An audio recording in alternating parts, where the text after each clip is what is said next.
বাংলাটেক24.com-এর live সেশনে স্বাগতম।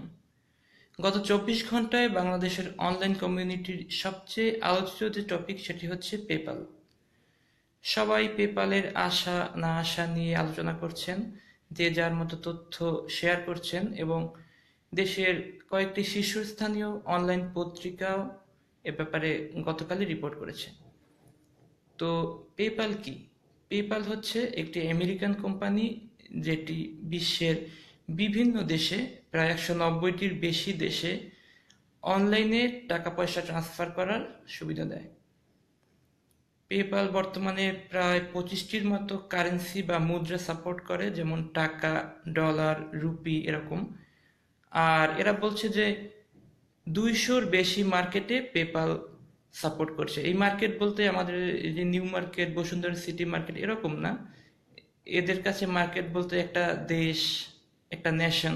যেমন বাংলাদেশ পেপ্যালের কাছে একটা মার্কেট, যুক্তরাষ্ট্র একটা মার্কেট, নেপাল আর একটা মার্কেট, ইন্ডিয়া একটা মার্কেট, এরকম। তো এরকম 200-র বেশি মার্কেটে পেপ্যাল চলছে। তো বোঝাই যাচ্ছে পেপ্যাল অনেক জনপ্রিয় একটি অনলাইন মার্চেন্ট সেবা। এতদিন বাংলাদেশে পেপ্যাল চালু ছিল না, অথচ ভারত বা নেপালের মতো দেশেও পেপ্যাল চলছে, এমনকি জিম্বাবুয়েতেও পেপ্যাল অ্যাভেলেবল আছে। 2010 সাল থেকে মূলত বাংলাদেশে পেপ্যালের অভাবটা সবচেয়ে বেশি অনুভূত হয়, কারণ তখন থেকে মানুষ ফ্রিল্যান্সিংয়ে আস্তে আস্তে বেশি পরিমাণ যুক্ত হয়ে যায়, আর বিদেশ থেকে টাকা আনার জন্য তখন সহজ কোনো সার্ভিস দরকার হয়ে পড়ে। পেপ্যাল এই সার্ভিসটি খুব সহজে দেয় এবং খুব দ্রুত দেয়, কম খরচে দেয়। বর্তমানে ফ্রিল্যান্সাররা বিদেশ থেকে টাকা আনতে গেলে অনেক হয়রানির সম্মুখীন হন, অনেক সময় লাগে, আবার অনেকে পারেনও না ঠিকমতো ওগুলা আনতে, কারণ দেখা যায় অনেক ট্রানজ্যাকশন কস্ট বা বিভিন্ন রকম সমস্যার সম্মুখীন হতে হয়। তো পেপ্যালে যেটা হয়, খুব দ্রুত এবং খুব সহজে বিদেশ থেকে টাকা আনা যায় এবং সেটা লোকাল ব্যাংকেও ট্রান্সফার করা যায় পেপ্যাল থেকে, আবার কার্ডের মাধ্যমেও আপনি তুলতে পারেন। তো পেপ্যালে অ্যাকাউন্ট খোলার জন্য যে দুইটা জিনিস মূলত দরকার হয়, একটি হচ্ছে একটি লোকাল ব্যাংক অ্যাকাউন্ট এবং একটা ডেবিট অথবা ক্রেডিট কার্ড। পেপ্যালের কাছে প্রথম অ্যাকাউন্ট খোলার জন্য আপনার কোনো আইডি কার্ড দিতে হবে না, শুধুমাত্র ব্যাংক অ্যাকাউন্ট আর ডেবিট ক্রেডিট কার্ড যুক্ত করলেই অ্যাকাউন্টটি ভেরিফাইড হয়ে যায়। তো এটা এরকম এতটাই সহজ। আর এতদিন বাংলাদেশের মানুষ বাংলাদেশের ঠিকানা দিয়ে পেপ্যালে অ্যাকাউন্ট খুলতে পারেননি, এখনো পারেন না, যদি চালু হয় তখন পারবেন। তো অনেকেই বাংলাদেশের বাইরের অন্য দেশের ঠিকানা দিয়ে পেপ্যাল অ্যাকাউন্ট খুলতেন, যেমন ইউএস এর অ্যাকাউন্ট, ইউএস এর ভুয়া ঠিকানা দিয়ে অনেকে পেপ্যাল অ্যাকাউন্ট তৈরি করতেন। সেক্ষেত্রে আমেরিকান ভার্চুয়াল ব্যাংক অ্যাকাউন্ট এবং ক্রেডিট কার্ড বা ডেবিট কার্ড এরকম, মানে ভার্চুয়াল অথবা অর্ধেক ভার্চুয়াল অর্ধেক বাস্তব সার্ভিস দিয়ে পেপ্যাল চালাতেন, কিন্তু কয়েকদিন পর দেখা যেত যে ওই অ্যাকাউন্টটি বন্ধ হয়ে গিয়েছে। এটা একটা রিস্ক ছিল। এখন যদি বাংলাদেশে পেপ্যাল আসে, তাহলে বাংলাদেশের ঠিকানা দিয়ে বাংলাদেশের ব্যাংক অ্যাকাউন্ট এবং বাংলাদেশের ডেবিট ক্রেডিট কার্ড দিয়ে মানুষজন অ্যাকাউন্ট তৈরি করতে পারবেন এবং পেপ্যালের সেবা উপভোগ করতে পারবেন। তো পেপ্যালের সবচেয়ে বেশি ব্যবহৃত যে সেবাটি আমরা নিতে পারবো সেগুলো হচ্ছে মানি ট্রান্সফার এবং অনলাইনে কেনাকাটা। অনলাইনে কেনাকাটার জন্য তো আমাদের একটা বিল পরিশোধ করার সিস্টেম দরকার। যেমন আজকাল বাংলাদেশের বিভিন্ন দোকানপাটে বিকাশ সাপোর্ট করছে, ডেবিট কার্ড ক্রেডিট কার্ড দিয়ে পিওএস বা POS, point of sales system support করছে। ফলে টাকা পয়সা পকেটে না নিয়ে গেলেও ওখান থেকে পে করে আসা যাচ্ছে। কিন্তু বিদেশের একটি অনলাইন কোম্পানি বা অনলাইন সাইট, যেমন Amazon.com বা ইবে, এরকম একটি কোম্পানির কাছ থেকে, ওয়েবসাইট থেকে আপনি যদি কিনতে যান, তখন কিন্তু আপনি সেই কেনার যে বিলটা পরিশোধ করবেন, সেই জন্য আপনার একটা মেথড দরকার। বাংলাদেশের আমাদের যে লোকাল যে ডেবিট কার্ড, যেমন ভিসা বা ক্রেডিট কার্ড আছে, মাস্টার কার্ড আছে, মাস্টার কার্ড নেটওয়ার্কের যে কার্ডগুলো আছে, তো এগুলো দিয়ে শুধুমাত্র লোকাল দোকানগুলোতে, অর্থাৎ স্থানীয় বাংলাদেশের মধ্যের দোকানগুলোতেই আমরা পে করতে পারি।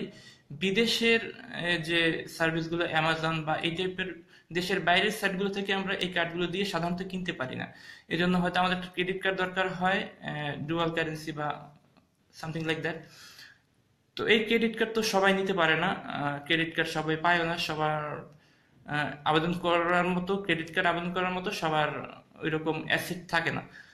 তো তারপর অনেক সমস্যা থেকে যায়, আর পেপ্যাল অ্যাকাউন্ট থাকলে এই সমস্যাটি সমাধান হয়ে যায়। পেপালে যে ব্যালেন্স থাকে ওই ব্যালেন্স আপনি হয়তো কিনতে পারবেন, বা অনলাইন মার্কেট প্লেসে কাজ করে আপনি ব্যালেন্স পেপালে লোড করতে পারবেন। তারপর সেই ডলারগুলো আপনি পেপালে খরচ করতেও পারবেন।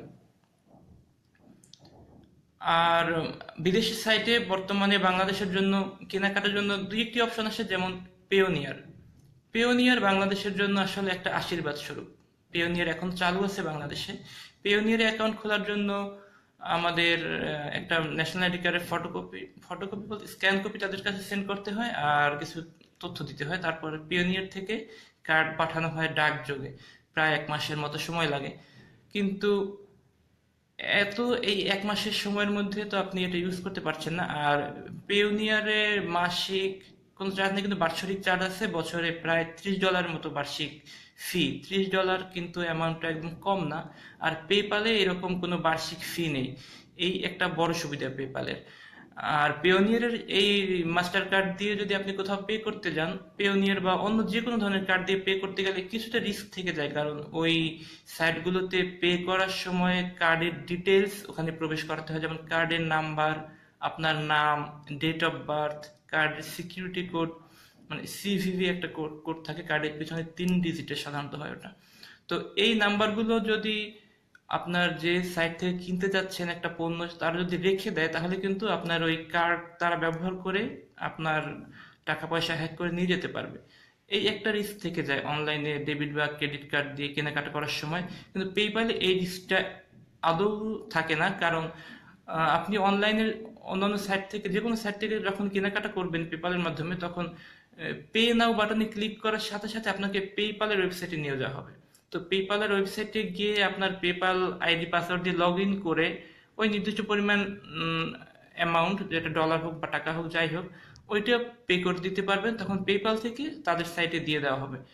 সো আপনার থার্ড পার্টি কোনো সাইটে পেপ্যালের কোনো ক্রেডেনশিয়াল দিতে হচ্ছে না। আর আপনি অন্য ডেবিট বা ক্রেডিট কার্ড যাই ইউজ করুন না কেন, থার্ড পার্টি একটা সাইটে আপনাকে নিয়ে যেতে পারে তারা। যেমন ভিসা যে কার্ডগুলো আছে আপনাকে ভিসার ওয়েবসাইটে নিয়ে যাবে না, বা মাস্টার কার্ডের যে কার্ডগুলো আছে ওগুলো থার্ড পার্টি একটা সাইটে গিয়ে আপনাকে ওই কার্ডের ডিটেলস দিতে হবে। এই একটা সমস্যা, আর সময় লাগে। যেমন আপনার 16 ডিজিটের একটা নাম্বার এন্টার করবেন, আপনার নাম দিবেন, ডেট অফ বার্থ দিতে হবে, একটু সময় সাপেক্ষ। কিন্তু পেপ্যালে ইউজার নেম পাসওয়ার্ড দিলেই সম্ভব। তো এটা হচ্ছে পেপ্যালের সুবিধা। তো কতদিন লাগবে বাংলাদেশে পেপ্যাল আসতে, এটা একটা প্রশ্ন। আমরা অনেকদিন ধরেই শুনে আসছি যে পেপ্যাল আসছে আসছে, সেই 2011 থেকে মোটামুটি শুনছি। গত বছরও আগস্টের মধ্যে পেপ্যাল আসার একটা বিশাল একটা সম্ভাবনা ছিল। হ্যাঁ, হয়তো এগোচ্ছে কাজ, আমরা ওইরকম জানি না, কিন্তু হয়তো কিছুটা তো এগিয়েছি। আমাদের সরকারি বিভিন্ন উচ্চ পর্যায়ের কর্মকর্তারা আহ, বিভিন্ন সময় আশাব্যঞ্জক কিছু আমাদের তথ্য দিয়ে এসেছেন। তো গত বছর আমরা শুনেছিলাম সোনালী ব্যাংক, মানে বাংলাদেশের সোনালী ব্যাংকের সাথে পেপ্যালের একটা চুক্তি হয়েছে, যে সোনালী ব্যাংকের সাথে তারা একসাথে কাজ করে বাংলাদেশে প্রবেশ করবে।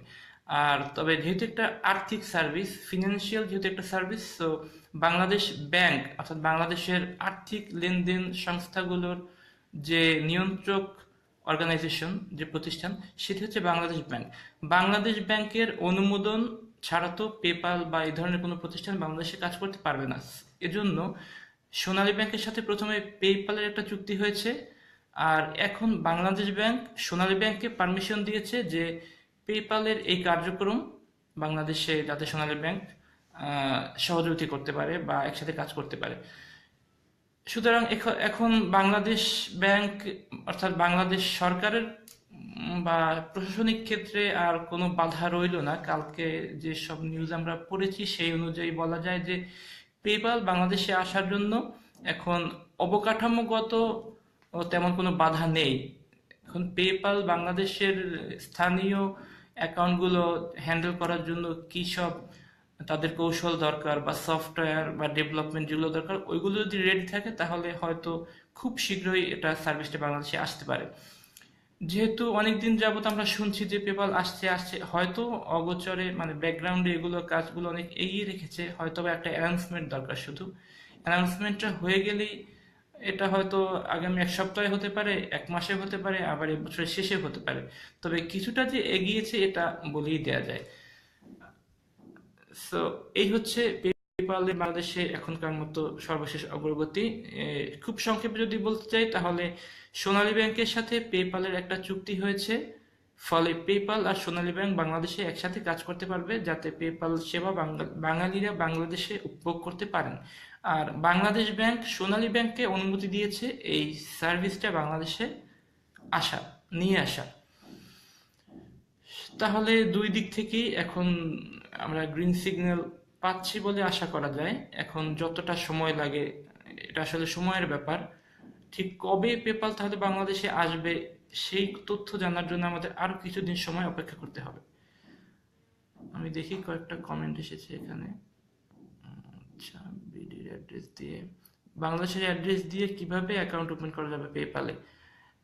যখন পেপাল বাংলাদেশে ওইরকম অফিসিয়াল ভাবে ঘোষণা করবে যে বাংলাদেশে পেপাল চালু হচ্ছে, তখন আপনি পেপালের ওয়েবসাইট ভিজিট করে ওখান থেকেই অ্যাকাউন্ট রেজিস্ট্রেশনের ফর্ম পেয়ে যাবেন। মিস্টার মিস্টার আল মাসুদ তিনি প্রশ্ন করেছিলেন। হ্যাঁ, বাংলাদেশের অ্যাড্রেস দিয়ে ওপেন করা যেতে পারে যখন আসবে। এখন আপনি পারবেন না, কারণ এখন পেপাল বাংলাদেশে তাদের সার্ভিস শুরু করেনি। তো যেহেতু দুই দিক থেকে, ব্যাংকের দিক থেকে আবার সরকারের দিক থেকেও গ্রিন সিগন্যাল আসছে বলে আমরা তথ্য পাচ্ছি, সুতরাং আশা করা যায় হয়তো দুই এক মাসের মধ্যে পেয়েও যেতে পারেন। এটা আসলে আমরা আশাই করতে পারি। আর ফাইনালি কি হয়, কবে নাগাদ পেপাল আসে সেটা তো জানার জন্য আমাদের সাথে থাকুন, আমরা জানিয়ে দেব। আজকে আর কিছু টেকনোলজি বিষয়ক নিউজ আছে, যেমন স্যামসাং এর বিক্সবি নামক একটা ভার্চুয়াল অ্যাসিস্ট্যান্ট অ্যাপ গতকাল লঞ্চ করা হয়েছে। বিক্সবি হচ্ছে অ্যাপলের সিরি বা গুগল অ্যাসিস্ট্যান্ট বা মাইক্রোসফট কর্টানার মতো একটা ভার্চুয়াল অ্যাসিস্ট্যান্ট অ্যাপ, যেটা যেটা এআই বা আর্টিফিশিয়াল ইন্টেলিজেন্স ব্যবহার করে বা কৃত্রিম বুদ্ধিমত্তা ব্যবহার করে আপনাকে সহায়তা করতে থাকবে। স্যামসাং গ্যালাক্সি S8-এ একটি বাটন থাকবে যেটা বিক্সবি চালু করার জন্য ব্যবহৃত হবে। সেই বাটনটা আপনারা যদি আমাদের আগের পোস্টগুলো দেখে থাকেন হয়তো দেখে থাকতেও পারেন।